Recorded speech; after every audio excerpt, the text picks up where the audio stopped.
We often have an idea of what we want to bring into our life, have a vision of who we want to be, have a desire.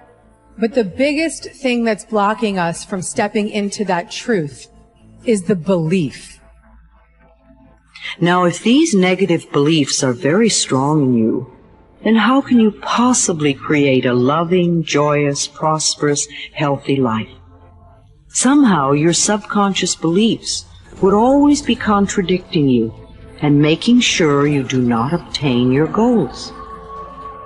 I find that resentment, criticism, guilt, and fear cause more problems in our bodies and in our experiences than anything else. These feelings come from blaming others and not taking responsibility for our own lives. You see, if we are all responsible for everything that happens in our lives, then there is really no one to blame. Whatever is happening out there is only a mirror of our own inner thinking. When we have a problem, a difficulty, a struggle that is located inside, and we're looking for the solution outside, someplace outside of ourselves. It would be like going to the doctor and telling him all of your symptoms. And the doctor says, oh boy, you've got a lot of symptoms. And he starts writing out prescriptions. You need a prescription for this symptom, you need a prescription for that symptom. And finally, he gets this 4 or 5, and you go to walk out, and you say, well, I'd like my prescriptions. He said, no, I'll give this one to your mother-in-law, and I'll give this one to your neighbor, and I'll give this one to your daughter, and I'll give this one to your father.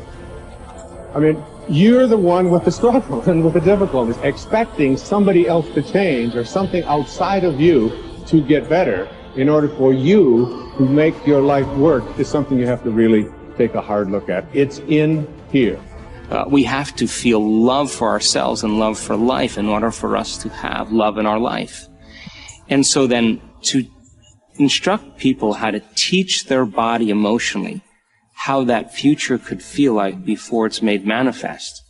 If they do it properly, their body as the unconscious mind begins to believe it's living in that future reality in the present moment.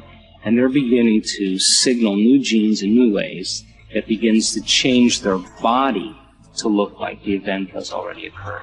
So we need new ways of thinking, new ways of living, and it comes down to something very simple. The most simple is about love.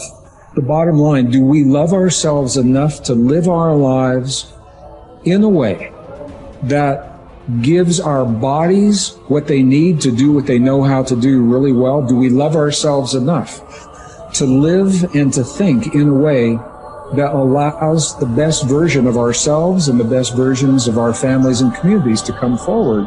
So when you stand in this place of knowing that if this time-space reality has created within you a desire for something, this time-space reality will deliver the goods.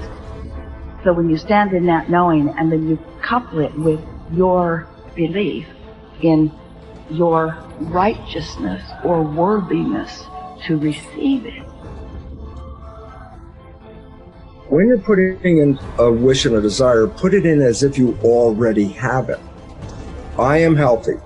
I am a good relationship person. I have a great job. What's that? I say, it's like I already have it. And yet most people don't have it, so they'll say, I want a great job. I want a great relationship. I want to be healthy. And I go, make a recording of those words. We just said that. I want to be healthy. Today, right now, Tuesday, we're going to make a recording. I say, now come back in 1 year and let's push the button on that recording. And we come back a year later and it says, I want to be healthy. I go, it's a whole year and you still want to be healthy? Still don't have it, right? You didn't say I am healthy. All you're emphasizing, I have a desire to be healthy. I want to be healthy. I have a desire to be healthy. And I go, you can have that desire the rest of your life. You're not going to get healthy. You want to be healthy, you say, I am healthy. But then you look and say, yeah, but in reality, I'm sick. And I go, no. The function of the mind is to take the program and turn it into reality. So if I am sick, but I put a program in, I am healthy, the mind looks, like, well, wait a second, the program is I am healthy, but the body is not healthy, so what's the function of the mind? Create health in the body. It doesn't change the program, it changes the body. And so the idea is this, Every time we put a program in, it has to be as if you already have it, in spite of the fact you could be dying of cancer. I go, I am healthy. It sounds kind of weird. And I go, don't worry about it. Just put it on I am healthy, because once it is a program, the function of the mind is to manifest it as reality. That's the part. And so my little caveat, you brought it up, I'm emphasizing it, and that was simply this, that whatever you're downloading, you have to say it as if you already have it. Because if you put a future tense on it, I will, I want, I say, if you record that, that means you will always want to have it. I will do this. You won't get there.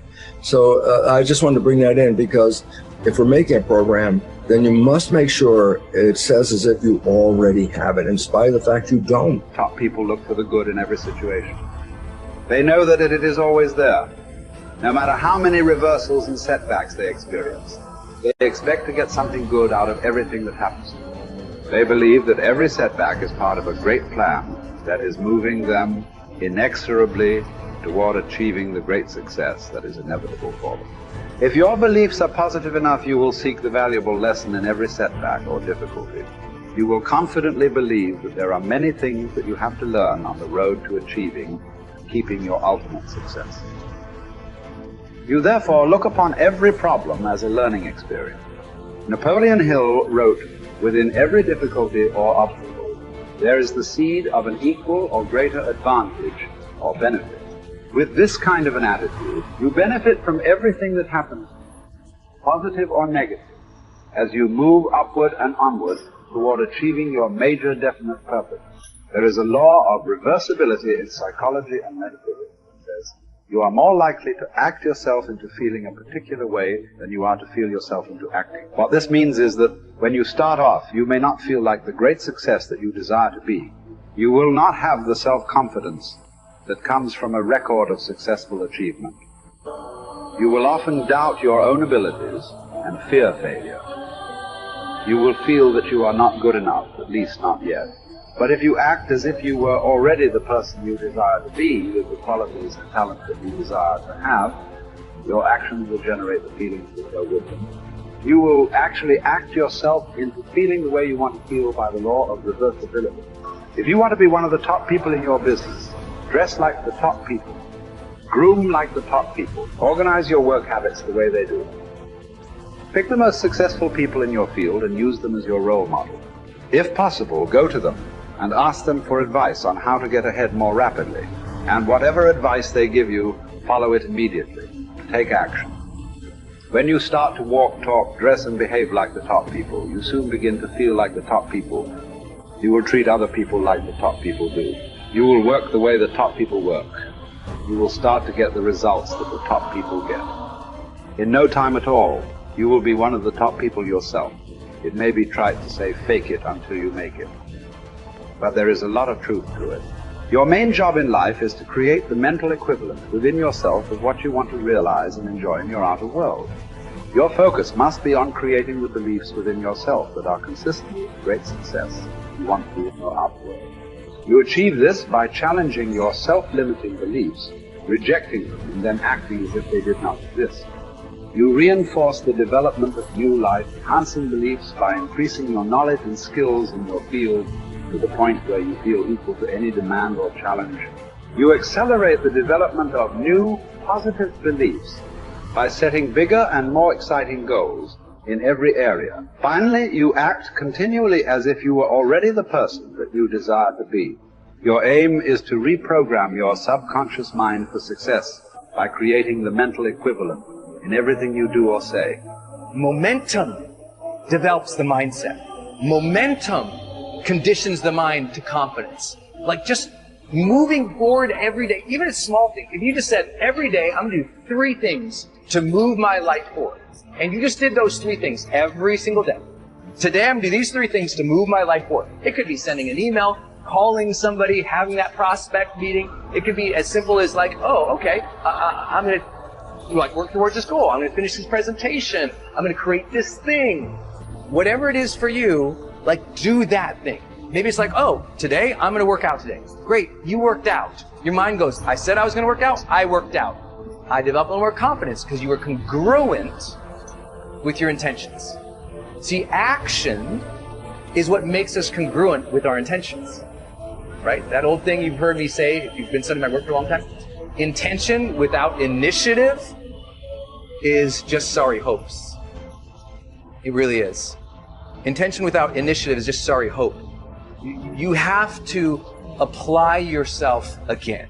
And I know you already know this. Listen, a lot of people watching this, you're already a confident person. Okay, what's the next level of action that will raise you up to the next level of success? What's the next level of action and bold decision making that will change your life? I know you might already be a confident person, so what's your next level of action?